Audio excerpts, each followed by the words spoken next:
HSC 2026 এর যেসব শিক্ষার্থী বন্ধুরা আছো তাদের জন্য একটা বিশাল অফার আছে। সেটা হচ্ছে যে আমি প্রতিটা সাবজেক্টের জন্য 100টি করে গুরুত্বপূর্ণ এমসিকিউ, মানে সব অধ্যায় থেকে 100টা একদম মোস্ট ইম্পর্টেন্ট যে এমসিকিউ আছে, এই এমসিকিউ সিলেক্ট করছি। এই এমসিকিউ একটা সাজেশন বানাইছি এবং সাজেশনের উপর প্রতিটা সাবজেক্টের সাজেশনের উপর একটা ক্লাস নিব। তো সেই ধারাবাহিকতায় আজকে হচ্ছে আমরা চেষ্টা করবো পরীক্ষার আগে সবগুলো ক্লাস শেষ করার, ঠিক আছে? পরীক্ষার 2 দিন আগে শেষ করার, 2 জুলাই, তার মানে 30 তারিখের আগে আমরা সব পরীক্ষা ইনশাআল্লাহ শেষ, মানে সব ক্লাসগুলো শেষ করে ফেলবো। আর প্রিপারেশন মোটামুটি গুছিয়ে রাখবো। পরীক্ষার ভিতরে খুবই গুরুত্বপূর্ণ যেগুলো আছে তার ভিতরে একটা ক্লাস থাকবে ইনশাআল্লাহ। আর আপনারা যারা হচ্ছে ক্লাসগুলো করতে চান তারা ফলো দিয়ে রাখবেন যাতে ক্লাসগুলো করতে পারেন। আর সেই ধারাবাহিকতা অনুযায়ী আজকে আমরা বাংলা প্রথম পত্রের যে 100টা এমসিকিউ আমি সিলেক্ট করেছিলাম, সেই 100টা এমসিকিউর উপর আজকে একটা শর্ট ক্লাস নিব। আমি জাস্ট একবার দেখাই দিয়ে যাবো। আর যার হচ্ছে পিডিএফটা লাগবে শেষে আমাকে আমার পেজে ফলো দিয়ে নক দিবেন, আমি ওইখানে হচ্ছে দিয়ে দিব, পিডিএফটা দিয়ে দিব। আচ্ছা চলেন তাহলে শুরু করি। প্রথমে আছে অপরিচিতা থেকে একটি নিছি। অপরিচিতা গল্পে আসর জামাতে অদ্বিতীয় কে? অপরিচিতা গল্পে আসর জামাতে অদ্বিতীয় ছিল নায়কের বন্ধু, অর্থাৎ হচ্ছে অনুপমের বন্ধু হরিশ। হরিশ ছিল কে? অনুপমের বন্ধু, যে হচ্ছে কানপুরে কাজ করতো এবং সে হচ্ছে অনুপমকে প্রথমে সে বিয়ের প্যারাটাও দেয়, যে মেয়ে যদি বলো খাসা মেয়ে আছে বটে, এরকম একটা উক্তি দেয় অনুপমের কাছে। তখন হচ্ছে অনুপম বিয়ের জন্য উদ্বুদ্ধ হয়। আর সেই হরিশই হচ্ছে গল্প জমাতে অদ্বিতীয় ছিল। দ্বিতীয়ত আছে 18 বছর বয়সীদের তাজা প্রাণে কেমন যন্ত্রণার সৃষ্টি হয়? অসহ্য যন্ত্রণার। 18 বছর বয়সে যারা থাকে তারা সাধারণত কিছুটা আবেগপ্রবণ থাকে, আবার মনে করেন যে অনেক সময় অনেক রিস্কি সিদ্ধান্ত নেয়। ওই কবিতাটায় 18 বছর বয়সীদের যে উন্মাদনা, সেই উন্মাদনাকে তুলে ধরা হয়েছে। তারা এই বয়সে কোনো বাধা মানে না, কোনো হচ্ছে কিছু করে না, মানে নিজেদের একদম স্বাধীন অনুযায়ী চলাফেরা করে, আবেগের প্রতারণা থাকে একটা। এরপরে তৃতীয়ত আছে কি? 18 বছর বয়স কোন ছন্দে রচিত? 18 বছর বয়স মাত্রাবৃত্ত ছন্দে রচিত, আমাদের সোনারতরীয় মাত্রাবৃত্ত ছন্দে রচিত। এরপর আছে কবি সুকান্ত ভট্টাচার্যের জন্ম কোন জেলায়? এটা তো খুবই কমন, সবাই জানে। আর গোপালগঞ্জে যারা আছে তারা আরো ভালো করে জানে, কারণ অনেকেই কবি সুকান্ত ভট্টাচার্যের বাসায় ঘুরতে গেছে। কুটালীপাড়া, কুটালীপাড়া হচ্ছে আমাদের গোপালগঞ্জের কুটালীপাড়ায় হচ্ছে কবি সুকান্ত ভট্টাচার্যের বাড়ি। এরপরে সুকান্ত ভট্টাচার্য ফ্যাসিবাদ বিরোধী লেখক শিল্পী সংঘের পক্ষে কি কাব্যগ্রন্থ রচনা করেন? অকাল। তার এই কাব্যগ্রন্থের নাম কি? অকাল। ফ্যাসিবাদ বিরোধী শিল্পী সংঘের পক্ষে যে কাব্যগ্রন্থ সম্পাদনা করেন তার নাম হচ্ছে অকাল। আমি কিংবদন্তির কথা বলছি কবিতায় ভালোবাসা দিলে মা মরে যায় চরণটির তাৎপর্য কি? চরণটির তাৎপর্য কি?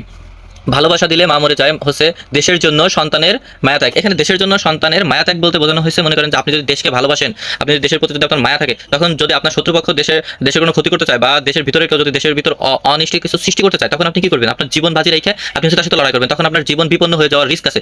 তাই হচ্ছে এখানে বোঝানো হয়েছে যে ভালোবাসা দিলে মা মরে যায়, মানে দেশের জন্য সন্তানের মায়া ত্যাগ, ঠিক আছে? এরপরে আছে উনুনের আগুনে আলোকিত চরণটি দ্বারা কি বোঝায়? উনুনের আগুনে আলোকিত হলে সাধারণত কি হয়? বারবার একটা মানুষ যদি বিপদে পড়তে থাকে বা সমস্যায় পড়তে থাকে, পড়তে সে যখন একটা স্টেপে আসে, দেখা যায় যে সেই সমস্যা থেকে উতরায় যখন একটা স্টেপে আসে, তখন সে অনেক দক্ষ হয়ে যায়, মানে একদম পরিশুদ্ধ হয়ে যায়। সেটাই বোঝানো হয়েছে যে এটা হচ্ছে পরিশুদ্ধি জীবন হয়ে যায়, তার একদম পরিশুদ্ধি জীবন। এরপরে আছে ফেব্রুয়ারি 1969 কবিতায় কবি অবিনাশী বর্ণমালাকে কিসের সঙ্গে তুলনা করেছেন? নক্ষত্রের সঙ্গে। মুখস্থবিদ্যা, এটা মুখস্থ করতে হবে। নক্ষত্রের সঙ্গে তুলনা করেছেন। নাগরিক কবি উপাধিটি নিচের কোন কবির জন্য প্রযোজ্য? শামসুর রহমান। মুখস্থবিদ্যা, মুখস্থ রাখতে হবে। তাহারই মনে পড়ে কবিতা প্রথম প্রকাশিত হয় মাসিক মোহাম্মদী পত্রিকায় 1935 সালে। মাসিক মোহাম্মদী পত্রিকায় 1935 সালে। মাসিক মোহাম্মদী পত্রিকায় 19। আচ্ছা, এরপরে আছে আমাদের তাহারই মনে পড়ে কবিতায় ব্যবহৃত উত্তরী শব্দের অর্থ চাদর। উত্তরী শব্দের অর্থ কি? চাদর। এখানে কবি হচ্ছে চাদর অর্থে বোঝাইছে। রবীন্দ্রনাথ ঠাকুরের প্রথম প্রকাশিত কাব্যগ্রন্থ পোলাপানেও জানে, বনফুল। আর গীতাঞ্জলি কি? গীতাঞ্জলি নিয়ে একটা বিখ্যাত আছে, ওটা মাঝে মাঝে আসে। গীতাঞ্জলির কারণে হচ্ছে নোবেল পাইছিল নাকি। এরপরে আছে সোনার তরী কবিতাটি কোন ছন্দে রচিত? সোনার তরী কবিতাটি মাত্রাবৃত্ত। এটা ওই যে যখন হচ্ছে 18 ওই কবি সুকান্ত ভট্টাচার্য কবিতাটা যখন পড়ায় তখন হচ্ছে বলছিলাম যে সোনার তরী কবিতাও মাত্রাবৃত্ত ছন্দে রচিত। এরপরে আছে উদ্দীপকে, এখানে উদ্দীপকটা উল্লেখ মিস হয়ে গেছে, টাইপ মিসিং হয়েছে। এখানে হচ্ছে সোনার তরী কবিতায় বাঁকা জল বলতে কি বোঝানো হয়েছে? সোনার তরী কবিতাটা পড়তে গেলেই, সোনার তরী কবিতাটা হচ্ছে একটা কবিতা, প্রতীকী কবিতা। এখানে একটা দ্বারা আরেকটা বোঝানো হয়েছে, মানে একটা চিহ্ন দ্বারা আরেকটা জীবনকে বোঝানো হয়েছে। এখানে হচ্ছে সোনার তরী কবিতায় যে বাঁকা জল ব্যবহার করা হয়েছে, বাঁকা জল দ্বারা মূলত অনন্ত কালস্রোতকে বোঝানো হয়েছে। সোনার তরী কবিতা এমন কিছু আছে যে কোনটা দ্বারা কি বোঝানো হয়েছে, এগুলো হচ্ছে মাঝিকে দ্বারা কি বোঝানো হয়েছে, এরপর ফসল দ্বারা কি বোঝানো হয়েছে, এগুলো আমাদের একটু কবিতাটা পড়ে জেনে রাখতে হবে। এরপরে কি আছে নির্জনতম কবিকে জীবনানন্দ দাশকে নির্জনতম কবি বলা হয়। রবীন্দ্রনাথ ঠাকুরের উপন্যাস 9 কোনটি? রবীন্দ্রনাথ ঠাকুরের উপন্যাস 9 হচ্ছে দৃষ্টিপ্রদীপ। রবীন্দ্রনাথ ঠাকুরের উপন্যাস 9 দৃষ্টিপ্রদীপ। এরপরে কি আছে আধুনিক বাংলার কবিতার জনককে? মাইকেল মধুসূদন দত্ত। এই দেশে মাইকেল মধুসূদন দত্ত যে হচ্ছে প্যারিসে চলে গেছিল, এখানে তারা দাম দেয় না দেখে পরে আবার ফিরে এসেছিল, ওইখানেও দাম না পেয়ে। চতুর্দশ কবিতাবলীর রচয়িতাকে? মধুসূদন। চতুর্দশ কবিতাবলীর রচয়িতাকে? মধুসূদন। ওই যে হচ্ছে মাইকেল মধুসূদন দত্তের কপোতক্ষ নদ, কপোতক্ষ নদ চতুর্দশপদী কবিতা। কোনটি মধুসূদন দত্তের রচনা নয়? কোনটি? রত্নাবতী। রত্নাবতী মধুসূদন দত্তের রচনা নয়, রত্নাবতী মধুসূদন দত্তের রচনা। ওকে, তাহলে হচ্ছে আমরা এখন কোথায় ছিলাম? নিচের কোনটি রবীন্দ্রনাথ ঠাকুরের রচিত সর্বশেষ ছোট গল্প? মুসলমানির গল্প। এটা অনেকবার পড়ছি, মুসলমানির গল্প। রবীন্দ্রনাথ ঠাকুরের সোনার তরী কবিতাটি কোথায় বসে লেখা? শিলাইদহ, শিলাইদহ বসে লেখা। মুখস্থ করে রাখতে হবে, কবি পরিচিতিগুলো মুখস্থ করে রাখতে হবে। কুষ্টিয়ার, কুষ্টিয়ার শিলাইদহ, এটা আমাদের দেশে। অগ্নিবীণা কোন ধরনের রচনা? কাব্য, কবিতা। অগ্নিবীণা কাজী নজরুল ইসলামের প্রথম কাব্যগ্রন্থ। কার? আমাদের আমাদের জাতীয় কবি কাজী নজরুল ইসলামের। কাজী নজরুল ইসলামের কবরের পাশে বর্তমানে শহীদ শরীফ ওসমান বিন হাদির কবর আছে। এরপরে আছে 25 নম্বরে, বিদ্রোহী কবিতায় কবি কার বঞ্চিত ব্যথা হিসাবে নিজেকে চিহ্নিত করেছেন? গৃহহারা পথিকের। গৃহহারা পথিকের যে কষ্ট ব্যথা, তাকে সে যে সবকিছু থেকে বঞ্চিত, সেই বঞ্চিত ব্যথা হিসাবে নিজেকে চিহ্নিত করেছেন। কে 21 পদক ও 21 পদক ও স্বাধীনতা পদক উভয় পুরস্কার লাভ করেছেন? শামসুর রহমান। শামসুর রহমান 21 পদক ও হচ্ছে স্বাধীনতা পদক উভয় পুরস্কার লাভ করেছেন। নাগরিক কবি কাকে বলা হয়? শামসুর রহমান। এটা মানে আগেও বললাম না, শামসুর রহমান, দুইটা দিয়ে ফেলছি নাকি? কোনটি শামসুর রহমানের কাব্য? কোনটি শামসুর রহমানের কাব্য? রৌদ্র করটিতে। রৌদ্র করটিতে, এটা হচ্ছে শামসুর রহমানের কাব্য। এরপরে আছে সাব্যসাচীর লেখককে? সৈয়দ শামসুল হক। সাব্যসাচীর লেখককে? সৈয়দ শামসুল হক।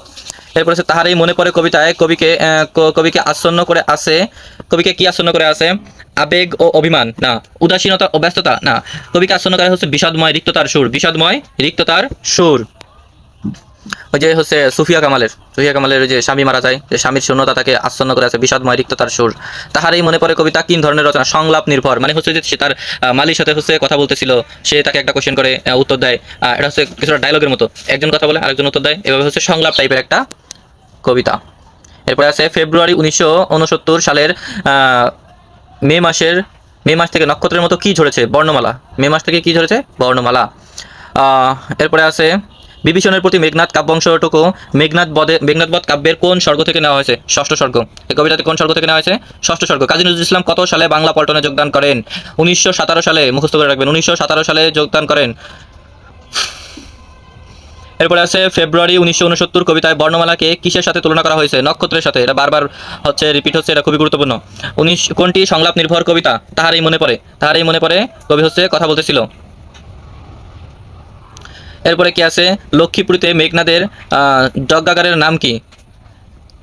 নিকুন্তিলা যজ্ঞাগার। কোনটি মাইকেল মধুসূদন দত্তের পত্রকাব্য? বীরাঙ্গনা। বীরাঙ্গনা। আমি জাস্ট একবার সবকিছু দেখাই দিয়ে যাচ্ছি, কারণ হচ্ছে এত পড়ে এখন টাইম নষ্ট করে লাভ নেই। আপনারা হচ্ছে করবেন, পিডিএফটা নিয়ে, এরপরে পিডিএফ নিয়ে সবাই যে হচ্ছে ফলো দিয়ে পিডিএফটা ইনবক্সে নক দিবেন, পিডিএফটা ইনবক্সে দিয়ে দিব, ওইখান থেকে হচ্ছে পিডিএফগুলো নিয়ে পড়বেন। আর হচ্ছে যারা ক্লাস দেখতে চান তারা ক্লাস দেখতে পারেন, অনেকের হচ্ছে শুনলে বেশি মনে থাকে, তাই যারা শুনতে চান তারা হচ্ছে ক্লাসগুলো দেখবেন, আর যারা পড়তে চান তারা পিডিএফগুলো নেবেন, আর যারা এরপরে ক্লাস করার পর আবার পড়তে চান যাতে মনে থাকে তারা পিডিএফগুলো নিতে পারেন। বঙ্গদেব বসু জীবনানন্দ দাশকে কি হিসাবে আখ্যায়িত করেছিলেন? নির্জনতম কবি। নির্জনতম কবিকে? জীবনানন্দ দাশ। কাজী নজরুল ইসলামের প্রথম উপন্যাস কোনটি? বাঁধনহারা। বাঁধনহারা কাজী নজরুল ইসলামের প্রথম উপন্যাস। তাহারই মনে পড়ে কবিতায় কবির কার কথা মনে পড়ে? শীতরিক্ত ও বিষণ্ণময় ছবি। বিষণ্ণ ছবি। কবির মূলত তার স্বামীর কথা মনে পড়ে। মেঘনাদ বধ কাব্যে স্বর্গ সংখ্যা কয়টি? 9টি। মেঘনাদ বধ কাব্যে স্বর্গ সংখ্যা কয়টি? 9টি। পৃথিবীর সর্বমোট সনেট রচনা, সর্বপ্রথম সনেট রচনা করেন কে? পেত্রাক। বাংলাদেশে সনেট রচনা করেন কে? Michael Madhusudan Dutta. Michael Madhusudan Dutta. Timothy Penpoem ছদ্মনামে কবিতা লিখতেন কে? মাইকেল মধুসূদন দত্ত। এসব ইংরেজ নাম ওরই হইতে পারে, মাইকেল মধুসূদন দত্তের। এরপরে আছে বাংলা ভাষায় প্রথম সার্থক মহাকাব্য রচয়িতা কে? মাইকেল মধুসূদন দত্ত। মাইকেল মধুসূদন দত্ত। মেঘনাদ বধ কাব্যের রচয়িতা মাইকেল মধুসূদন দত্ত। কপোতাক্ষ নদ মাইকেল মধুসূদন দত্ত। পদ্মাবতী নাটকটির কার লেখা? মাইকেল মধুসূদন দত্ত। এরপরে হচ্ছে সোনার তরী কবিতার পঙ্ক্তি সংখ্যা কত? 42টি। সোনার তরী কবিতার পঙ্ক্তি সংখ্যা কত? 42টি। রবীন্দ্রনাথ ঠাকুরের প্রথম বনফুল যখন প্রকাশিত হয় তখন তার বয়স মাত্র 15 বছর। যাহা ছিল নিয়ে গেল সোনার তরী, কারো ঠাই হইল না। কার ঠাই হইল না? কৃষকের ঠাই হইল না। মানে কবি যখন হচ্ছে মারা যায়, চলে যায়, তখন হচ্ছে কবি সবকিছু রাইখে চলে যাইতে হয়, কবির এই পৃথিবীতে আর ঠাই হয় না। আর ঠিক কৃষকেরও ফসল নৌকায় উঠাই দেওয়ার পরে কৃষকেরও আর জায়গা হয় না। এরপরে কি আছে? রূপসী বাংলার কবিকে? রূপসী বাংলার কবি জীবনানন্দ দাশ। রূপসী বাংলার কবিকে? জীবনানন্দ দাশ। রেইনকোট গল্পে পাকিস্তানের শরীরের কাটা কি? শহীদ মিনার। শহীদ মিনার ছিল পাকিস্তানের শরীর কাটা। এই উক্তিটা দিছিল হচ্ছে প্রিন্সিপাল স্যার, হচ্ছে পাকিস্তানিদের বলতেছিল এই শহীদ মিনার হচ্ছে শরীরের কাটার মতো। এরপরে আমাদের আছে হচ্ছে রেইনকোট গল্পে পাকিস্তানের শরীর কাটা ছিল কে? শহীদ মিনার। শরৎচন্দ্রের বিলাসী গল্পটি প্রথম প্রকাশিত হয় ভারতীয় পত্রিকায় 1918 সালে। ভারতীয় পত্রিকা 1918 সালে। মাসি পিসি গল্পে কোন পত্রিকায় প্রকাশিত হয়? পূর্বাশা গল্পে পূর্বাশা পত্রিকায় প্রকাশিত হয়। বেগম রোকেয়ার রচিত উপন্যাস কোনটি? পদ্মরাগ। বেগম রোকেয়ার প্রকাশিত হচ্ছে পদ্মরাগ। এটা হচ্ছে পদ্মরাগে প্রকাশিত। পদ্মরাগ হচ্ছে তার লেখা। খোয়াবনামা উপন্যাস কার রচনা করা? আখতারুজ্জামান ইলিয়াস রচনা করা। রেইনকোট গল্পটি কোন গ্রন্থ থেকে সংকলিত? জাল স্বপ্ন স্বপ্নের জাল। এরপরে আছে রেইনকোটটি কিসের প্রতীক? দেশপ্রেমের প্রতীক। রেইনকোটটি এটা বারবার আসে। রেইনকোটটি কিসের প্রতীক? দেশপ্রেমের প্রতীক। রেইনকোট গল্পে রেইনকোট বহন করে মুক্তিযুদ্ধের চেতনা, এইবার আসার সম্ভাবনা খুবই কম। যাই হোক, আমরা পড়বো, আসতে পারে। মানিক বন্দ্যোপাধ্যায় কত সালে জন্মগ্রহণ করেন? 1908 সালে। 1908 সালে মানিক বন্দ্যোপাধ্যায় কত সালে জন্মগ্রহণ করেন? 1908 সালে। রেইনকোট গল্পে ভীতু নুরুল হুদা সাহসী হয়ে ওঠার কারণ কি? ওই যে রেইনকোট পরছিল, রেইনকোট পরার পরে শরীরে তার উষ্ণতা এবং দেশপ্রেম মনে হচ্ছিল সে একজন বীর মুক্তিযোদ্ধা এবং একটা ভাব চলে আসছিল। তাই হচ্ছে কি সে করছিল। এটা তো একদম গল্পে হচ্ছে করে লেখা, মানে একদম পয়েন্ট দিয়ে লেখা। এটা তো আর ভাবার্থ থেকে আসতেছে না, একদম গল্প উল্লেখ করে দেওয়া যে সঞ্চারিত উষ্ণতা ও দেশপ্রেম থেকে সে হচ্ছে সাহসী হয়ে উঠছিল। এরপরে উদ্দীপকে সালমার সঙ্গে নেকলেস গল্পের উদ্দীপক আমরা উল্লেখ করতে পারিনি, টাইপ মিসিং। মানিক বন্দ্যোপাধ্যায় কোথায় জন্মগ্রহণ করেন? দুমকায়। দুমকায় জন্মগ্রহণ করেন। এরপরে আছে দোজকের ওম গল্পগ্রন্থের রচয়িতাকে? আখতারুজ্জামান ইলিয়াস। এসব কিন্তু এমসিকিউতে দিয়ে দেয়, সাবধান, মনে থাকে না, কেউ এইসব পড়ে না। রেইনকোট গল্পটি কার রচনা করা? আখতারুজ্জামান। মাসি পিসি গল্পে কার মাথায় ফেটি বাঁধা বাবরি চুল আছে? বৈদ্যের মাথায় কি ছিল? যে বাবরি চুল ছিল। এরপরে আছে মানিক বন্দ্যোপাধ্যায় প্রীত প্রদত্ত নাম কি? প্রবোধ কুমার বন্দ্যোপাধ্যায়। কি মানিক বন্দ্যোপাধ্যায়ের হচ্ছে আসল নাম কি? না, আসল নাম বলতে হচ্ছে তার একদম ফর্মাল নাম যেটা, ওটা কি? ওটা নাম হচ্ছে প্রবোধ কুমার মুখোপাধ্যায়। আমি বন্দ্যোপাধ্যায় বলছিলাম, আচ্ছা, প্রবোধ কুমার মুখোপাধ্যায়। এরপরে আছে মতিচুর গ্রন্থটি কার রচনা? এটা হচ্ছে বেগম রোকেয়া। রেইনকোট গল্পে নুরুল হুদা কোন বিষয়ের শিক্ষক ছিলেন? রসায়ন। নুরুল হুদা ওই যে কলেজের রসায়ন বিষয়, যে কলেজের প্রিন্সিপাল যে বলছিল যে শহীদ মিনার হচ্ছে পাকিস্তান আমাদের ইসের কাটা, গায়ের কাটা, সেই কলেজের প্রিন্সিপাল ছিল। মাসি পিসি গল্পটি প্রথম পূর্বাশায় প্রকাশিত হয়। মাসি পিসি। রেইনকোট গল্পটি প্রথম প্রকাশিত হয় 1995 সালে। 1995 সালে রেইনকোট প্রকাশিত হয় মুক্তিযুদ্ধের পরে। যেহেতু মুক্তিযুদ্ধ ভিত্তিক সেহেতু মুক্তিযুদ্ধের পরে প্রকাশিত হবে 1995 সালে, ঠিক আছে, 95। এরপরে হচ্ছে প্রগৈতিহাসিক গল্পটির কার রচয়িতা? মানিক বন্দ্যোপাধ্যায়। প্রবোধ কুমার মুখোপাধ্যায় না? মোপাসা কোন ভাষায় লিখতেন? মোপাসা ফার্সি ভাষায় লিখতেন। ফার্সি একটা, দুইটা আলাদা ভাষা। এরপরে আছে হচ্ছে নিচের কোন গ্রন্থটি বেগম রোকেয়ার রচিত নয়? পদ্মরাগ, মতিচুর, এটা তো আমরা এর আগেই দেখছি। এই অবরোধ বাসনী, এটাও বেগম রোকেয়ার। তেলনুন লাকড়ি, এটা বেগম রোকেয়ার রচিত নয়। রেইনকোট গল্পে প্রিন্সিপালের নাম কি? ডক্টর আফাজ আহমেদ। এই যে সেই রাজাকারটা, ডক্টর আফাজ আহমেদ।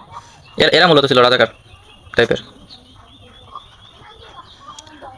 প্রিন্সিপাল নাম ছিল শ্রীকান্ত। কার লেখা? শরৎচন্দ্র চট্টোপাধ্যায়ের লেখা শ্রীকান্ত। কবি জসিমউদ্দিন কত খ্রিস্টাব্দে জন্মগ্রহণ করেন? 1903 সালে, মুখস্থ করে নেবেন। ফেব্রুয়ারি 1969। কবিতায় কবি সালাম নামে রাজপথে আবার সালাম নামে রাজপথে কেন? আবার সালাম নামে রাজপথের একটা উক্তি ফেব্রুয়ারি 1969 কবিতায়, কিন্তু এটা কেন নামে? গণজাগরণে যোগ দিতে, মানে গণ আন্দোলন যে হয়েছিল ওই আন্দোলনে 1969 সালের গণ অভ্যুত্থান, এটা আমরা পড়ি না, ইতিহাসে পড়ছি 1969 সালের গণ অভ্যুত্থান, ওই অভ্যুত্থানে যোগ দিতে হচ্ছে আবার সালাম রাজপথে নামে। এই সালাম হচ্ছে সেই ভাষা আন্দোলনের সালাম। এরপরে হচ্ছে ফেব্রুয়ারি 1969 কবিতায় কোন ফুলের উল্লেখ আছে? কৃষ্ণচূড়া ফুলের। কৃষ্ণচূড়া আমাদের হচ্ছে এই যে গোপালগঞ্জ সরকারি কলেজে কৃষ্ণচূড়া ফুল গাছ আছে না, মনে রাখবেন এটা, যে কৃষ্ণচূড়া ফুল গাছ আছে কিসে? এই যে আমাদের ফেব্রুয়ারি 1969। ফেব্রুয়ারি 1969 কবিতায় ঘাতকের থাবার সম্মুখে বুক পাতে বরকত। ফেব্রুয়ারি 1969 কবিতায় 1952 সালে বরকত শহীদ হয়ে যায় ভাষা আন্দোলনের সময়। ফেব্রুয়ারি 1969 কবিতায় ভাষা শহীদ সালামের নাম কতবার উল্লেখ আছে? 4 বার। কয়বার? 4 বার, খালি। এটা হচ্ছে আমাদের ধরেন মুক্তিযুদ্ধ বিষয়ক একটু কম আসবে না, যার কারণে ভাষা আন্দোলন থেকে একটু বেশি আসবে না।